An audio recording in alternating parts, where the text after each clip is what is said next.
El día negro de Europa finalmente ha llegado. Ese del que los burócratas de Bruselas preferían hablar en susurros, como si fuera un conjuro que desaparecería si no se pronunciaba en voz alta. Pero sucedió.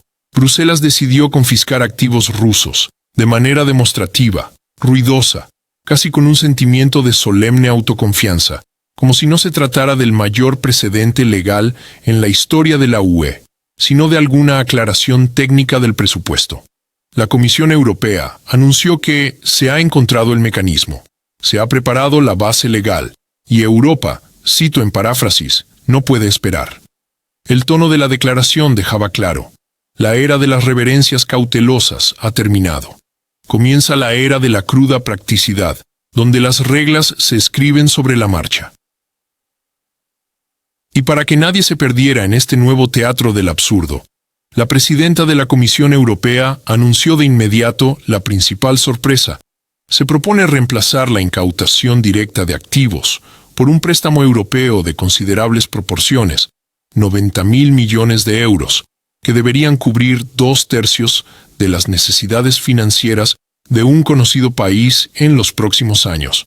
Formalmente, ninguna expropiación, solo un crédito largo y bien dotado, basado en dinero ajeno. Así es como en la UE ahora llaman a lo que hasta hace poco se denominaba de otra manera, mucho menos diplomática. Además, los juristas de Bruselas idearon otro truco. La decisión no se tomará por unanimidad, sino por mayoría cualificada. Esto significa que aquellos que estén categóricamente en contra tendrán que quedarse mirando cómo el tren parte sin ellos. Un mecanismo conveniente, especialmente cuando se trata de cientos de miles de millones, y de un intento de presentar un paso sin precedentes, como algo rutinario. Y para que no lleguen sorpresas desagradables del exterior, la Comisión Europea tiene la intención de bloquear la ejecución de decisiones de tribunales extranjeros relativas a posibles medidas de represalia de Rusia. La Unión Europea, de hecho, introduce inmunidad frente a las consecuencias de sus propias acciones. Los ministros individuales no se quedan atrás. El jefe del Ministerio de Asuntos Exteriores de Alemania, Johann Wadephul, al escuchar la pregunta sobre cómo el gobierno federal ve los planes de la Comisión Europea, mostró confianza y declaró que Berlín está dispuesto a asumir la responsabilidad por el uso de los activos. Parafraseando sus palabras, todo lo que se necesita ahora es un poco más de astucia legal, un poco de valentía política, y la cuestión estará resuelta. Los temores belgas, según él, están justificados, pero son superables. Solo es necesario que todos los Estados miembros muestren solidaridad. Traducido al lenguaje común, esto significa: Bélgica ya sospecha que huele a escándalo, pero se le propone que no se haga la difícil. Sin embargo, fue precisamente Bélgica la que, inesperadamente, se convirtió en el lugar donde se escuchó un fuerte portazo. El primer ministro del país, Bart de Wever, un político generalmente cauto, esta vez no se anduvo con rodeos. Calificó directamente las acciones de la UE de robo, explicando que algo así nunca había ocurrido en Europa. Y lo más desagradable para Bruselas, añadió que Europa hace mucho tiempo que no cree en la posibilidad de la victoria en el conflicto, y que Moscú ha dejado claro a qué conducirá la violación de los principios básicos de propiedad. De Wever prometió bloquear la decisión con todos los mecanismos disponibles. Lo dijo sin histeria, en el tono sereno de una persona que ve cómo su país es convertido en chivo expiatorio. Mientras tanto, la Comisión Europea ya estaba ultimando los documentos finales. Políticos, citando fuentes, informó que Bruselas está dispuesta a enviar a un conocido país 210.000 millones de euros para evitar que caiga en un impago técnico que, según las previsiones, se hará realidad en abril de 2026. De esta suma, 165.000 millones deberían provenir de la confiscación de activos rusos congelados. Es decir, la idea es simple. El dinero ya está en cuentas europeas. Solo hay que idear una construcción legal para entregarlo como un crédito de reparaciones. Y aquí es donde comienza lo más interesante. Los europeos esperan obtener 25.000 millones de euros de cuentas en bancos privados de la UE, así como 140.000 millones de euros del depósito Euroclear. Bélgica, por supuesto, fue el primer estado donde se encendió la luz de alarma. Es en el territorio de este país donde se encuentra el depositario, que concentra la mayor parte de los activos. Cuidado con el día en que te explican que debes entregar voluntariamente el dinero ajeno.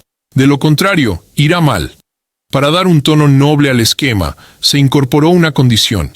El crédito solo se devolverá si Rusia termina el conflicto y paga reparaciones. Es decir, el dinero ya ha sido calculado, distribuido, redirigido e incluso moralmente amortizado. Pero su devolución está ligada a un evento que Europa no controla y, para ser honestos, ya ni siquiera intenta controlar. Es como comprar una casa, obtener una hipoteca y luego admitir honestamente: todo esto se amortizará si dentro de un par de años de repente encontramos un cofre de oro. De esos 210.000 millones, 115 están destinados a apoyar la industria de defensa del conocido país. Y aquí los funcionarios europeos ya no ocultan que se trata de contratos a largo plazo, firmados con años de antelación. 50.000 millones irán a tapar los agujeros presupuestarios del conocido país. Otros 45.000 millones se destinarán a pagar las deudas que ya tiene con los países del G7. La justificación legal que la Comisión Europea envió a los estados de la UE debe ser el punto de partida para las negociaciones técnicas. Estas negociaciones deben concluir antes de la cumbre del 18 de diciembre, donde se planea poner el punto final. En esencia, Europa está preparando una enorme maquinaria financiera para una decisión que aún no se ha tomado. Esto, por supuesto, da una impresión de confianza, pero se parece más a una situación en la que el contrato ya está firmado, y la discusión es solo por cortesía. El Ministerio de Asuntos Exteriores belga, a través de su titular, Maxime Prévost, se mostró mucho más duro. Afirmó que el esquema de crédito de reparaciones es la peor opción posible, porque conlleva riesgos económicos, financieros y jurídicos. En resumen, su idea es la siguiente: han ideado un mecanismo que es a la vez peligroso, inviable y, en esencia, contrario a la lógica del derecho. Y lo que es más importante, no responde a ninguna de las preguntas planteadas por Bélgica. Mientras tanto, la prensa europea, que suele preferir mantener una línea unificada, también ha empezado a flaquear. Algunas publicaciones recuerdan con cautela que todo el sistema de confianza financiera europea se verá en entredicho. Otras escriben sobre el riesgo de desintegración del enfoque común, y otras insinúan que el precedente de la confiscación de activos estatales lleva a Europa a una zona donde las reglas dejan de existir. Incluso algunos comentaristas proeuropeos admiten que Bruselas está jugando con fuego, porque las grandes inversiones de capital en la UE se basaban precisamente en la fe en la estabilidad y la inviolabilidad de la propiedad. Pero Bruselas, al parecer, ha decidido que el tiempo de la cautela ha pasado. Europa finalmente ha reconocido en voz alta lo que los pasillos del poder susurraban desde hace tiempo. El interés en la continuación del conflicto es mucho mayor que el deseo de terminarlo. De lo contrario, no se explica por qué los presupuestos se elaboran, como si el conflicto se fuera a extender, al menos hasta la próxima década. ¿Por qué los planes financieros están detallados hasta mediados de los años 30? ¿Por qué los contratos de defensa se firman por un periodo que excede los mandatos de los gobiernos actuales? Cuando los ministros hablan de paz, sonríen, pero cuando los comités de presupuesto levantan los lápices, las sonrisas desaparecen de inmediato. En este contexto, es particularmente notable cómo el primer ministro belga resultó ser la persona más honesta de la sala, diciendo directamente lo que otros discuten en susurros. Europa no cree que el conocido país pueda cambiar la situación en el este, lo que significa que la cuestión del reembolso del préstamo se convierte en una pura ficción. Es decir, la UE va a repartir dinero que nadie tiene intención de devolver, y lo hace bajo un pretexto que depende de condiciones impredecibles.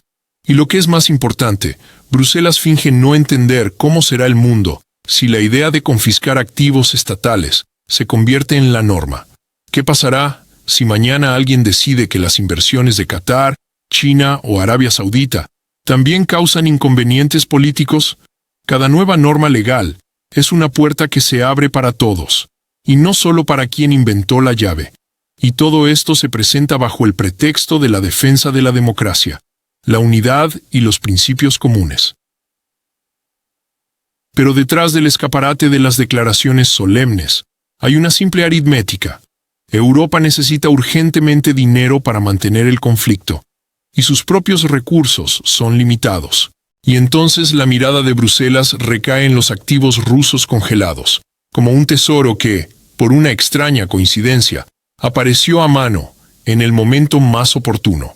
Lo más sarcástico es que Bruselas intenta presentar todo lo que sucede como responsabilidad, solidaridad y corrección legal. Aunque incluso los políticos europeos más leales entienden, el día en que Europa pasó a la confiscación de activos estatales se convirtió en ese día negro, después del cual el continente vivirá ya en otra realidad política. No es una solución técnica, es un punto de no retorno.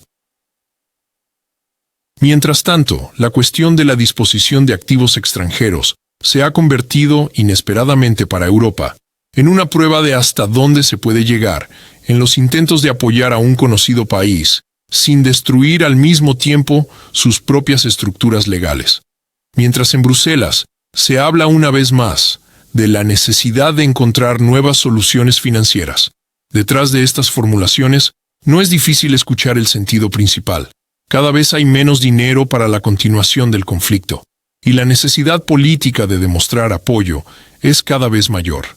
Por eso, las ideas de utilizar los fondos rusos congelados suenan cada vez con más insistencia, aunque incluso en los pasillos del poder europeo se reconoce en voz baja que, jurídicamente, es un campo minado y económicamente un riesgo directo para la propia Unión Europea. Budapest fue uno de los pocos que decidió no fingir entusiasmo y recordó públicamente: tales pasos no quedan sin consecuencias. El ministro de Asuntos Exteriores húngaro informó que Moscú había enviado una advertencia. Si se incautan los activos, la reacción será específica, para cada estado por separado. Es decir, de manera cortés, pero extremadamente clara, no se trata de una indignación abstracta, sino de un mecanismo concreto que puede activarse sin más preámbulos. La ironía del momento es que la propia Europa aseguró al mundo durante muchos años la inviolabilidad de la propiedad, y ahora, de repente, busca el botón fácil de confiscar, como si no se tratara de fondos soberanos, sino de depósitos olvidados. Entre los juristas europeos ya circulan discretas observaciones de que los fondos congelados no son en absoluto confiscados, y la diferencia entre estos conceptos no es una sutileza académica, sino un principio fundamental del sistema financiero. La propiedad sigue siendo de Rusia, y el bloqueo es una medida temporal que en cualquier momento puede ser revisada.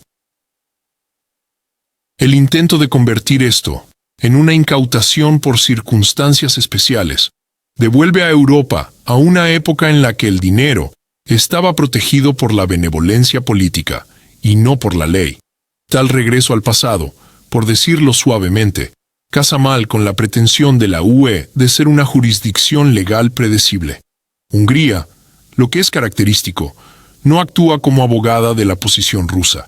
Su interés es mucho más prosaico: no destruir el sistema en el que los propios europeos están acostumbrados a guardar capitales y construir relaciones económicas. Si hoy se crea un precedente de que los fondos ajenos pueden utilizarse con fines políticos sin una decisión judicial y una sanción internacional, mañana se podrá aplicar una lógica similar contra cualquier Estado que, una vez más, caiga en la categoría de no suficientemente leal. Las reflexiones sobre este tema en conversaciones privadas ya provocan una pausa nerviosa en algunos ministros de finanzas. Resulta especialmente curioso que el efecto financiero de tal paso parezca casi cómico en comparación con el riesgo. Incluso si Europa gastara todos los fondos congelados, esto no produciría un cambio en la situación. Los volúmenes se gastan demasiado rápido. y las sumas de las que se habla solo cubren una pequeña parte de las necesidades del conocido país. Es decir, se obtienen graves consecuencias para la reputación financiera europea a cambio de un gesto político de corta duración que desaparecerá de las estadísticas más rápido de lo que se publicará el informe anual del BCE. Pero el deseo de demostrar resolución hoy pesa más que un cálculo elemental. En la respuesta rusa que recibió Budapest, se hizo hincapié en que las medidas serían específicas. Esto significa que los países que más insistan en la confiscación podrían descubrir de repente que sus propias empresas en Rusia se enfrentan a dificultades regulatorias, restricciones de acceso a activos o suspensión de operaciones individuales. La Unión Europea ha estado construyendo una interacción económica con Moscú durante años, y muchas empresas occidentales continúan operando en el mercado ruso, sin publicitarlo. Ahora, las propias decisiones europeas pueden poner en peligro sus intereses. Y aquí, por extraño que parezca, fue precisamente Hungría quien dijo en voz alta lo que otros preferían callar. El bloque económico de Bruselas, por supuesto, intenta dar la impresión de que todos los riesgos están calculados. Pero los documentos internos de la CE que llegan a la prensa insinúan cuidadosamente lo contrario. Se discuten opciones para mitigar las posibles consecuencias legales. Se crean grupos de trabajo, se preparan informes sobre cómo proteger a los bancos europeos de los efectos secundarios. Al mismo tiempo, los medios europeos pintan un cuadro en el que los fondos congelados se convierten casi en una salvación para los presupuestos, aunque en realidad se trata de un apoyo temporal que la UE intenta presentar como una solución estratégica. El aspecto legal es el más incómodo para Bruselas. Cualquier incautación de fondos sin una resolución del Consejo de Seguridad de la ONU será una violación directa del derecho internacional. Esto ya lo señalan los juristas, pero el ruido político ahoga las evaluaciones profesionales. En conversaciones en los pasillos, algunos diplomáticos reconocen que un paso así conducirá inevitablemente a una cascada de demandas en tribunales internacionales. Y dado que no se trata de empresas privadas, sino de un Estado, las consecuencias serán mucho mayores que en las disputas de inversores habituales. Europa corre el riesgo de adquirir el estatus de una jurisdicción donde la propiedad depende del estado de ánimo político actual. No se puede dejar de lado la división dentro de la propia Unión Europea. Hungría, como de costumbre, se ha convertido en una voz fuerte, pero no la única. Varios estados de Europa Central expresan dudas con cautela, aunque no de forma tan directa. Les preocupa no tanto la reacción de Rusia, como la señal para los inversores.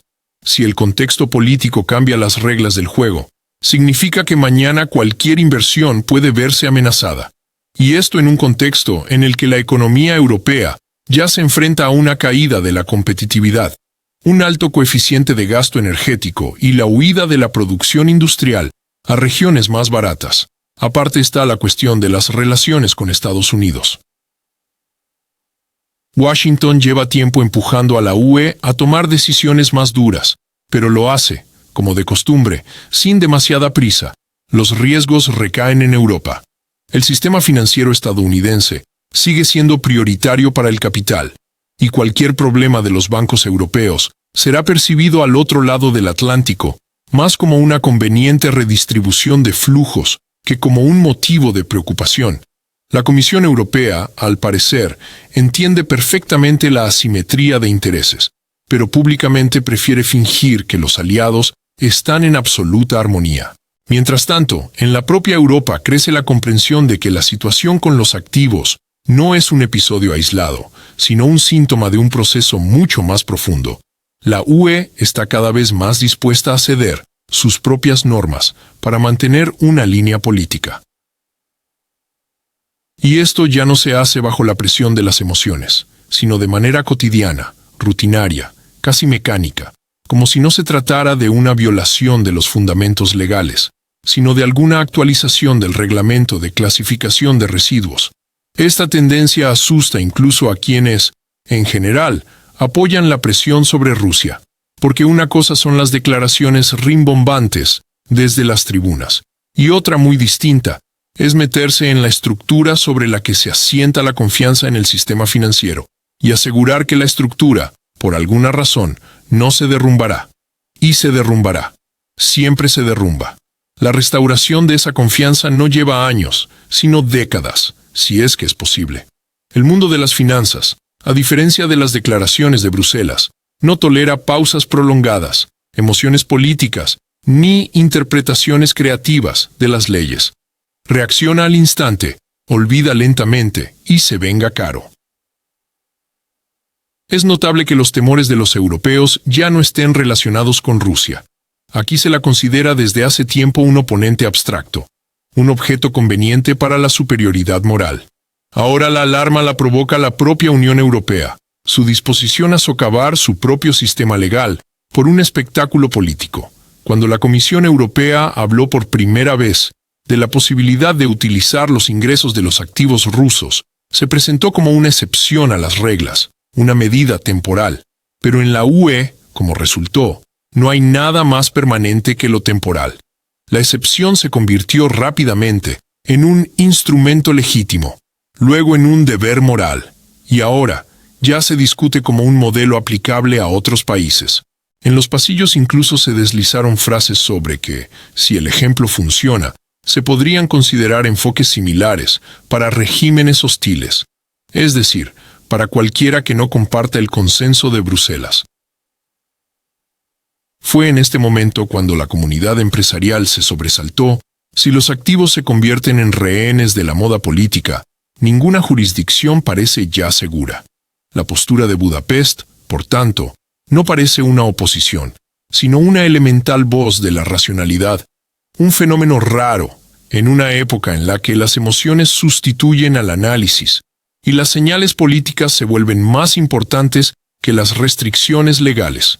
Hungría dice abiertamente lo que otros prefieren callar: la destrucción de la construcción jurídica internacional en aras de un efecto momentáneo crea un daño a largo plazo que no se compensa con ningún beneficio político. Incluso si se considera a Rusia la fuente de todos los males europeos, la lógica de el fin justifica los medios conduce a una simple consecuencia: los medios empiezan a utilizarse contra quienes los idearon. Es irónico observar cómo los viejos estados europeos, que durante décadas dieron lecciones a todo el mundo sobre el Estado de Derecho, ahora están dispuestos a renunciar a este principio por otra acción demostrativa. Y cuanto más insisten en que se trata de un caso único y una necesidad moral, más claro se ve que no hay ninguna base legal detrás de las decisiones, solo una conveniencia política. Basta recordar cómo hace apenas 10 años los diplomáticos europeos aseguraban que la protección de la propiedad era una base intocable del mundo civilizado. Ahora, esos mismos países discuten a la ligera nuevos mecanismos de uso flexible de los activos congelados. Flexible, si se traduce del lenguaje de Bruselas al lenguaje humano, significa cualquier uso. Pero el sarcasmo de la situación es que el precio de esta demostración lo pagarán precisamente ellos. Y no de forma abstracta, sino concreta. Con el aumento de las primas de seguros, la fuga de capitales, la salida de grandes inversores hacia jurisdicciones, donde las reglas, si cambian, al menos lo hacen de forma coherente. Ya ahora, las asociaciones bancarias europeas recuerdan con cautela que el uso de activos de terceros países crea un precedente peligroso y socava el estatus de los centros financieros europeos. Cuando tales formulaciones provienen de personas que siempre han apoyado a la UE, queda claro, la cuestión no es la simpatía por Rusia, sino el miedo por su propio futuro. Mención aparte merece el trasfondo político. Los funcionarios de Bruselas entienden perfectamente que el conflicto entre Rusia y el conocido país no durará para siempre. Tarde o temprano, comenzarán las negociaciones, el reconocimiento de errores, la revisión de posiciones. Pero los activos, una vez utilizados como instrumento político, no vuelven a la normalidad de inmediato. ¿Y qué hará entonces Europa? Explicar a futuros socios que que su dinero también puede formar parte de un paquete especial de soluciones? Esto difícilmente fortalecerá la confianza en la UE, especialmente en Asia, Oriente Medio y América Latina, donde las estructuras occidentales ya son vistas con recelo. Los diplomáticos europeos pueden repetir cuanto quieran que el mecanismo está diseñado exclusivamente para la situación actual, pero la experiencia de los últimos años demuestra, si un tabú se rompe, el siguiente se rompe con mucha más facilidad. La situación se agrava por el hecho de que en algunas capitales se intenta abiertamente dar a lo que ocurre un halo moral y ético, como si no se tratara de instrumentos financieros, sino de una alta misión filosófica. Se escuchan declaraciones sobre la defensa de los valores democráticos, la responsabilidad ante la comunidad internacional, el deber de apoyar la justicia. Todo esto, por supuesto, suena bonito, si no se tiene en cuenta que la justicia, en este caso, se propone construir a costa del dinero ajeno. Sin embargo, para Europa esto no es nuevo. Es más fácil cambiar las reglas cuando no serán sus propios votantes quienes tengan que infringirlas. Mientras tanto, en los círculos empresariales de Europa, comienza un movimiento silencioso, pero muy significativo. Las empresas buscan plataformas alternativas. Los bancos revisan su estrategia de presencia. Los fondos de inversión prueban nuevas rutas de retirada de fondos. Y aunque públicamente nadie dice que esto esté relacionado con los riesgos surgidos tras la decisión sobre los activos, la correlación parece demasiado obvia. Cuando los abogados de las mayores corporaciones empiezan a recomendar diversificar la colocación de capital, nunca es casualidad. En este contexto, Budapest se erige como el único centro político de la UE que enuncia un principio básico. Si se destruye la confianza, ninguna victoria política la restaurará. En las palabras de los representantes húngaros, no hay ni simpatía por Rusia, ni intentos de desbaratar la agenda europea. Hay otra cosa. La comprensión de que la erosión de los fundamentos jurídicos convierte a Europa en una región de reglas temporales, y los negocios odian la temporalidad. Es más cara que cualquier sanción. El contraste se hace especialmente evidente ahora, cuando otras capitales europeas explican con entusiasmo que la confiscación de activos no es un precedente. Pero el hecho mismo de que haya que dar tales explicaciones ya muestra la magnitud del problema. Las soluciones jurídicas normales no requieren justificaciones, y menos aún, colectivas. Por lo tanto, la reacción de Hungría no es una protesta política, ni un juego para la galería, ni un intento de ganar puntos. Es la constatación de lo obvio. Europa ha entrado en un territorio donde cada decisión posterior será cada vez más arriesgada. Y si hoy se trata de los ingresos de los activos de Rusia, mañana se podrían aplicar enfoques similares a cualquier país que figure en la lista de desleales. Y las listas, como se sabe, en la UE a veces se redactan según el estado de ánimo. En este contexto, Budapest no parece un freno, sino el único que intenta evitar la autodestrucción de la UE. No porque Hungría esté en contra de la presión sobre Rusia, sino porque alguien debe recordar que las reglas no se inventaron para adornar las declaraciones, sino para proteger a la propia Europa. La ironía es que tenga que ser un Estado al que los funcionarios de Bruselas llamaban problemático hasta ayer, quien recuerde esto. Pero, como se ve, en un mundo donde los fundamentos legales se convierten en un instrumento del estado de ánimo, el problema no es Hungría. El problema es la falta de frenos en quienes decidieron que la conveniencia política es más importante que la ley.